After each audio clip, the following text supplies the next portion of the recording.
নিতে হয়।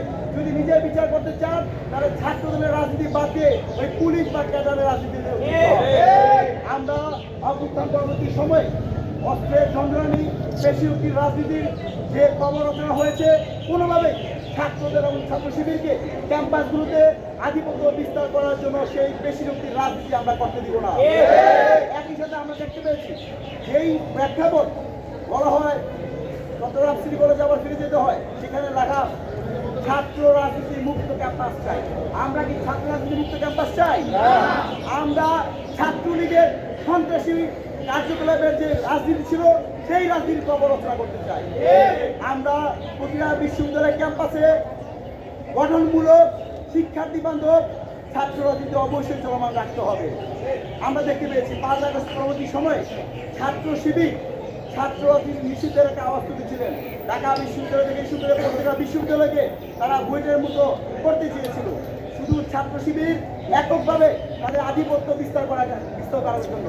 যখনই তারা ছাত্র রাজনীতি নিষিদ্ধের কথা বলেছে তখনই কিন্তু তারা যে আন্ডার পলিটিক্স করে, আন্ডার টেবিলের যে পলিটিক্স করে, গুপ্তগুরির যে পলিটিক্স করে, সেই পলিটিক্সের মধ্য দিয়ে ক্যাম্পাসে অপরাপর যে ক্রিয়াশীল ছাত্র সংগঠন আছে তাদের ছাত্র রাজনীতি নষ্ট করার জন্য পায়চার করেছিল। আমরা ছাত্র শিবিরের প্রতি আহ্বান জানাবো, এখন তো ছাত্রলীগ নাই, কোথায় কোথায় কেউ হেলমেট দিয়ে বাড়ি দেবে না, অস্ত্র নিয়ে আসবে না, আওয়ামী লীগের সেই পুলিশ প্রশাসন নাই যে আপনাকে রাতের আধারে যুক্তি কথা বলার কারণে আপনাকে গ্রেফতার করে রিমান্ডে নির্যাতন করতে হবে। আমরা ছাত্র শিবিরের প্রতি উদাত্ত আহ্বান জানাই, গণতান্ত্রিক একটা প্রতিষ্ঠান তৈরি হয়েছে বাংলাদেশে। আমাদের আশার ঢাকার প্রতিফলন হিসাবে প্রতিটা বিশ্ববিদ্যালয়ে, ঢাকা বিশ্ববিদ্যালয়ে, জাহাঙ্গীরনগর, জগন্নাথ, রাজশাহীতে, চট্টগ্রাম বিশ্ববিদ্যালয়ে ছাত্র সংসদ নির্বাচন হয়েছে।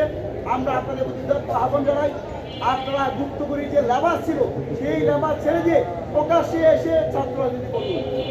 তাহলে আপনাদের সাথে আমাদের বা ছাত্রদের যারাই আছে আমাদের আর সেই রকম কোনো গ্যাপ থাকবে না।